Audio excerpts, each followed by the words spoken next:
Studies say that most people who recover do it through faith communities or 12-step programs, both involving spiritual seeking or growth. On June 26, 2006, I was a broken and isolated man who no longer wanted to live, who couldn't imagine life drunk or sober, who just couldn't imagine living anymore. In fact, I was putting a gun in my mouth.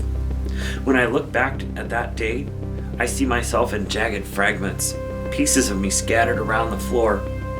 I knew my addiction was bigger than me, and I knew there had to be something in this universe bigger than it. I reached out to that higher power. I strung one moment to the next, breath by sober breath, and I was miserable without the chemicals. I haven't had a drink or a mind-altering substance since that day. I'm grateful for that, and I feel blessed, lucky, visited by grace. No different from the addicts I've visited in prison and hospitals, or the ones I've buried. And I'm not cured. This disease will always be with me, a part of me. So I go to 12-step meetings and work those steps. I surround myself with supportive people. I avoid places and things I shouldn't be around. I pray and meditate. I help others and ask for help when I need it. I do my best to live in a way that makes up for the things I've done in the past, to make daily living amends to others and to myself.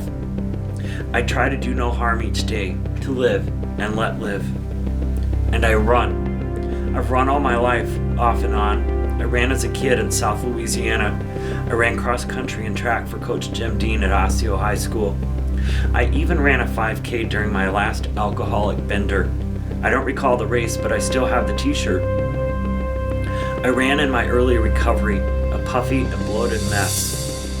Running doesn't keep me sober.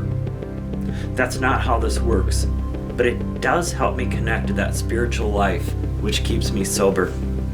When I'm running well, I'm floating, barely touching the earth. I'm doing what I was made to do, no matter how awkward or ungraceful my form is. I am motion interacting with the elements. I am one with all that is. I can't think of a better way to spend an empty day than on the trails. Running is my prayer, a way of finding gratitude. Running trails is my meditation. It puts me more in the present moment than anything I do.